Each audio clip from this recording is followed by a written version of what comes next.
तो एक वीडियो में हमने ज़िक्र किया कि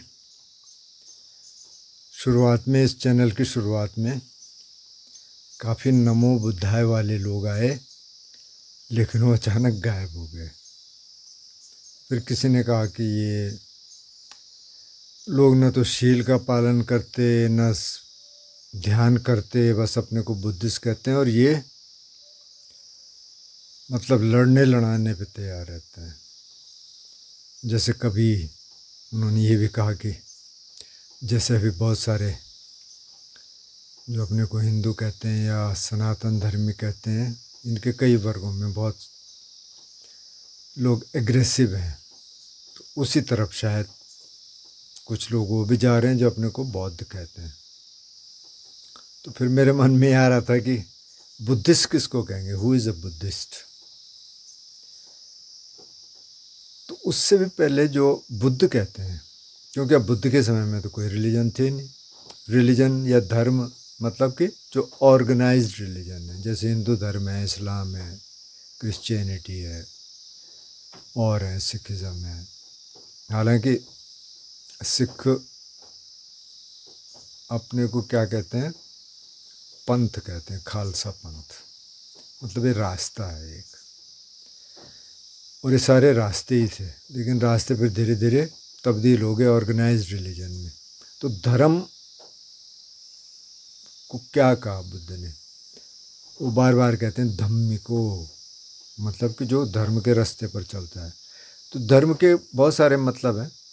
एक मतलब तो ये था कि जो कुदरत का कानून है, जैसे आग का धर्म है जलना और जलाना, पानी का धर्म है बहना, किसी आकार के बर्तन में आप रख देंगे तो उस आकार का हो जाना, 0 डिग्री पे वो जम जाना, 100 डिग्री पे उड़ जाना, ये धर्म थे।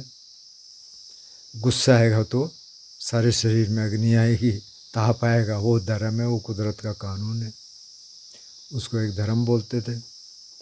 दूसरा धम्म जो था उस शिक्षा को कहते थे कि जो शिक्षा हमें मिल रही है उसको धर्म बोलते थे। और धर्म की व्याख्या बहुत ब्रॉड है। जैसे कुछ लोग कहते हैं गृहस्थ धर्म है, इसका संन्यास धर्म है, उसका पति धर्म है, उसका पत्नी धर्म है, उसका पुत्र धर्म है, उसका पिता धर्म है, माँ धर्म है, मतलब कि उस धर्म को निभा रहे हैं, उसको धर्म बोलते थे। लेकिन अभी जो धर्म है, जिसको धर्म बोल रहे हैं, वो धर्म तो था ही नहीं, और फिर उसको धर्म बोलते थे कि जो चित्त में उठा। जैसे मैंने कहा क्रोध आया, तो इस समय आपका धर्म क्रोध आ गया, हो गया। अगर करुणा आई तो आपका धर्म करुणा हो गया। अगर दुश्मनी की भावना आएगी तो आपका धर्म हो गया। अगर मैत्री आई तो आपका धर्म हो गया। तो उस समय तो ऑर्गेनाइज्ड रिलीजन थे नहीं, सिर्फ ब्राह्मणवाद थे। मतलब अलग अलग ब्राह्मणों के अलग अलग स्कूल थे, काफ़ी सारे। बुद्ध के टाइम पे मतलब 6 प्रोमिनेंट स्कूल थे, जिसमें नियतिवाद यानी जीवक के स्कूल, संजय बेलातीपुत्र एक थे, उनका स्कूल था, महावीर स्वामी का स्कूल था, बुद्ध का स्कूल था, एक दो और थे। तो उस समय धर्म तो था नहीं, तो उस समय इन्हीं को बोलते हैं। अच्छा, जब मैं ब्राह्मणों की चर्चा कर रहा था तो ये कि नमो बुद्धाय वालों में से किसी ने मेरे को कमेंट किया काफ़ी पहले, बोले आप बार बार बोल रहे हैं ब्राह्मण ब्राह्मण, उस समय ब्राह्मण कहाँ थे, उस समय कुछ भी नहीं था। मैंने कहा अच्छा, मैंने कहा भाई अब मैं तो इस आधार पे बोल रहा हूँ जो पाली कैनन तो भरा हुआ है ब्राह्मणों से, ब्राह्मणों के साथ तो बुद्ध के बहुत सारे डायलॉग हैं।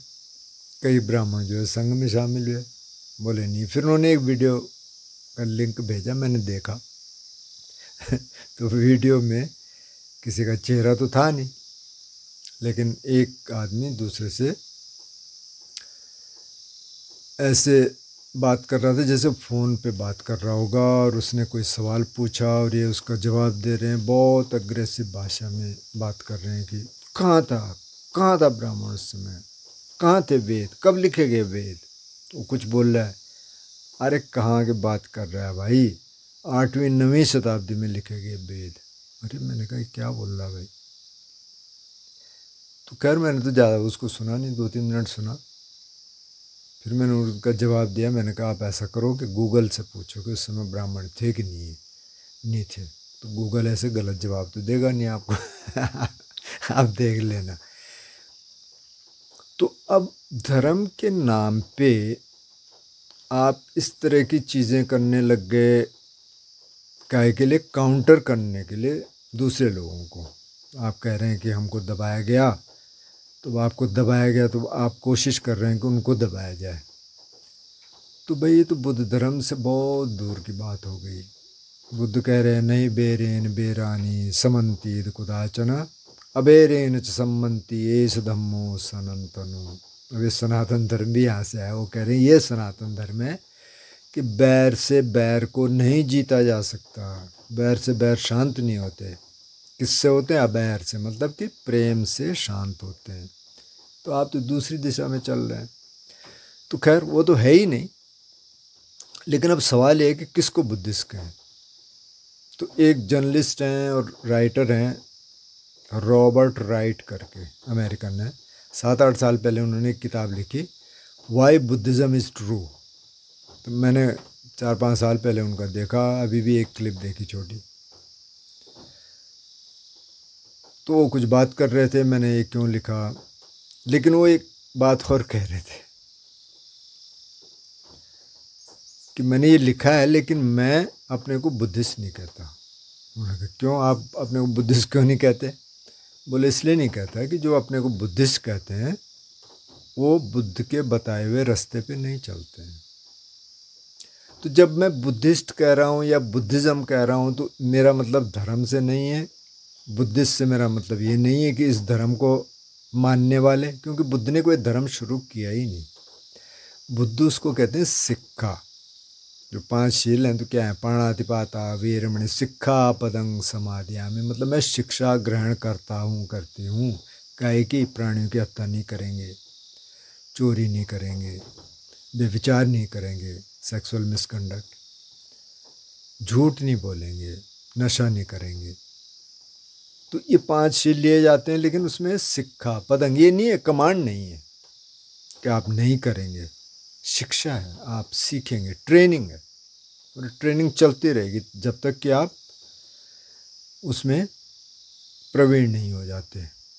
तो प्रवीण कब होंगे? जब अरंत हो जाएंगे वो कहते हैं कि अरंत मतलब असेखा, जिसने सीख लिया। अब इसके लिए सीखने के लिए कुछ नहीं है, तो ट्रेनिंग से बाहर आ गया। और सेख कब होगा? जब पहली स्टेज आएगी इनलाइटनमेंट की, मतलब श्रोतापन या स्ट्रीम एंट्री। जब उसमें प्रवेश करेगा तो तब ट्रेनिंग के फोल्ड में आ गया। उससे पहले जो हम लोग हैं, हम क्या कर रहे हैं? हम ट्रेनिंग के लिए कोशिश कर रहे हैं कि हम किसी तरह उस ट्रेनी के उसमें आ जाएं तो अभी हम ट्रेनी भी नहीं है। ट्रेनी तब होंगे जब सोतापन की स्थिति आ जाएगी, उसको वो बोलते हैं ट्रेनी। और अरंत मतलब कि ट्रेनिंग ख़त्म हो गई। तो ये सारी ट्रेनिंग है। अब अगर आपने शील का पालन नहीं करना, अब अगर आपने समाधि का अभ्यास नहीं करना, तो आप बुद्धिस्ट कहे क्या? तो इसलिए ये जर्नलिस्ट जो हैं, ये रॉबर्ट राइट कह रहे हैं कि मैं बुद्धिस्ट नहीं हूँ। तो वो कह रहे हैं कि जो बुद्धिस्ट कंट्रीज है ना, वो दान दे देंगे, कुछ और कर देंगे, लेकिन वो ध्यान तो करते नहीं। अब इन्होंने तो ध्यान बोला, शील नहीं बोला। मतलब श्रीलंका बुद्धिस्ट कंट्री है, म्यांमार है, थाईलैंड है, तो शायद शील का पालन तो लोग करते होंगे, ज़्यादातर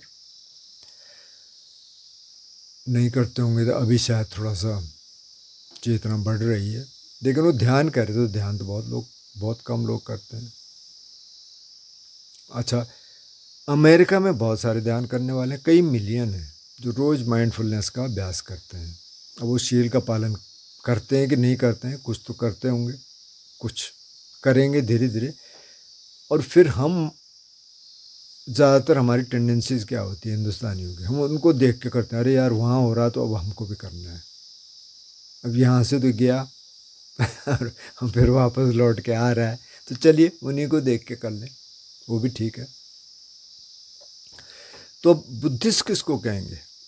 बुद्धिस्ट वो है जो कम से कम मिनिमम क्वालिफिकेशन है कि शील का पालन करे। 5 शील जो मैंने अभी गिनाए, अगर आप 5 शील का पालन नहीं करते तो आप बुद्धिस्ट अपने को नहीं कह सकते। हालांकि उसमें लैप्सेस हो सकते हैं, कभी कुछ शील थोड़ा बहुत इधर उधर हो सकता है, टूट सकता है। ख़ास तौर पे नशे का शील मैं बार बार कहता हूँ, टूट सकता है, कोई बात नहीं। लेकिन बाकी आप कोशिश कर रहे हैं कि आप हम शील का पालन करेंगे, तब तो ठीक है। अब आप कुछ भी नहीं करेंगे, आप खुद ही हेट्रेड फैला रहे हैं, खुद ही अब नफ़रत फैला रहे हैं समाज में, काहे कि बुद्धिज़्म भाई, आप तो बुद्धिज़्म को फिर बदनाम कर रहे हैं।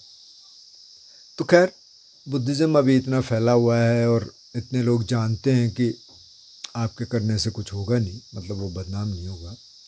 लेकिन अगर आप अपने को बुद्धिस्ट कह रहे हैं, पहले तो कुछ भी क्यों कह रहे हैं, पहले तो आप मनुष्य बनिए, अच्छे मनुष्य बनिए। बुद्ध ने ये नहीं कहा कि तुम अपने को बुद्धिस्ट कहो, वो तो धम्मी को कहते हैं, मतलब धार्मिक। धार्मिक होना बहुत मुश्किल है, मतलब ऑर्गेनाइज रिलीजन से नहीं मतलब है। धार्मिक मतलब जो शील समाधि प्रज्ञा के रास्ते पे चल रहा है वो धार्मिक है, जो अच्छे काम कर रहा है वो धार्मिक है, जो मैत्री करुणा मुदिता उपेक्षा इनका अभ्यास कर रहा है वो धार्मिक है, जो ध्यान का अभ्यास कर रहा है वो धार्मिक है। तो वो होना बहुत मुश्किल है। तो असली बुद्धिस्ट किसको कहेंगे? असली बुद्धिस्ट को कहेंगे कि जो इन चीज़ों की तरफ बढ़ रहा है कि चलो अभी शील का पालन नहीं कर रहे हैं पर मैं करना चाहता हूँ, चाहती हूँ, ध्यान अभी नहीं हो पा रहा, कोई बात नहीं, करेंगे, कोशिश करेंगे और कोशिश करते हैं, तो वो अपने को बुद्धिस्ट कह सकते हैं अगर कहना चाहें। नहीं तो अब कोई भी बुद्धिस्ट कह दे और मतलब मंदिर में जाने से, माथा टेकने से, वो तो फिर वही पुरानी वाली बात हो जाएगी ना। जैसे किसी ने पूछा बुद्ध से, बोले भंती जी अब ये कुछ ब्राह्मण तो ऐसे हैं कि जो मतलब ध्यान का अभ्यास करते हैं, जो भी उनको ध्यान मिला है, लेकिन कुछ तो ऐसे हैं कि गंगा चले जाते हैं साल में 1 बार 2 बार, मकर संक्रांति बैसाखी को, और कहते हैं कि हमारे सारे पाप धुल जाए। ऐसे धुल जाएंगे? अरे उन्होंने कहा भाई कहाँ धुल जाएंगे ऐसे पाप अगर धुलने होते तो सारे गंगा नहा लेते, फिर पाप धुल जाते। लेकिन हैरानी की बात यह है कि ये अभी भी चल रहा है, मतलब ये अभी भी चलता है कि आप गंगा नहा लो, सारे पाप आपके ख़त्म। तो उन्होंने कहा भाई ऐसा नहीं होता, काम करना पड़ता है, आपके जो कर्म संस्कार हैं उनके साथ काम करना पड़ता है, आपको रोज़मर्रा के जीवन में काम करना पड़ेगा, बहुत लंबी ट्रेनिंग है, वो करना पड़ेगा। ऐसे गंगा नहाने से कुछ नहीं होता। ये माथा टेकाओ मंदिर में, कई लोग ये करते हैं ना, सुबह पूजा कर ली थोड़ी सी 5 मिनट, बस सारे दिन के लिए लाइसेंस हो गया, आप जो मर्जी कर लो, ठीक है, कोई दिक्कत नहीं है। तो उससे कुछ नहीं होता। शील समाधि प्रज्ञा का जो जीवन है वो तो अपने मन के प्यूरिफिकेशन के लिए, चित्त प्यूरिफाई हो, चित्त के जो विकार हों वो धीरे धीरे कम हो जाए, एक स्टेज ऐसी आई जाएगी कि ख़त्म हो जाएंगे। तो ये काम तो सारा उसके लिए है, ये दिखाने के लिए नहीं है कि हाँ जी हम ये हैं और हम वो हैं, उससे क्या फ़र्क पड़ जाएगा। तो इसलिए कई लोगों के कमेंट्स थे, आते भी रहेंगे कि मतलब कुछ इस तरह की धाराएं चल रही हैं जो अपने को कहते हैं, लेकिन वो हर ही जगह है। अब जैसे सनातन धर्म लोगों ने कहना शुरू किया, तो सनातन धर्म यहाँ से बुद्धिस्ट को सनातन धर्म कह रहे हैं कि बैर से बैर शांत नहीं होते, सिर्फ प्रेम से हो सकते हैं। तो अगर तो आप उस पर चल रहे हैं तो तब तो सनातन धर्म है। अगर आप उसमें नहीं चल रहे हैं तो फिर आप कह नहीं सकते कि हम सनातन धर्मी हैं। ये टर्म भी वैसे नहीं है, पहले तो सब अपने को हिंदू कह रहे थे, फिर किसी ने ये सवाल उठाने शुरू कर दिए कि भाई हिंदू टर्म आई कहाँ से, ये तो बहुत नई है, उससे पहले क्या थे। फिर उन्होंने कहा ये सनातन धर्म में हमेशा से चला आ रहा है। तो बुद्ध के ज़माने में तो कोई धर्म थे नहीं, ये बहुत बाद के डेवलपमेंट्स हैं। तो कुल मिला के जो मैं कहना चाह रहा था कि भाई अगर आप ये कोई और अपने को धार्मिक कह रहे हैं या बुद्धिस्ट कह रहे हैं, तो उसकी परिभाषा ये है कि अगर आप शील, समाधि और प्रज्ञा का जीवन जी रहे हैं, चाहे आप कुछ भी कह लें अपने को, तो वो सही मायने में धार्मिक है। बुद्धिस्ट कह लो, कुछ और कह लो। और अगर नहीं चल रहे हैं तो फिर तो आप आम आदमी, आप कुछ भी कह लो, उससे कोई फ़र्क पड़ने वाला नहीं है।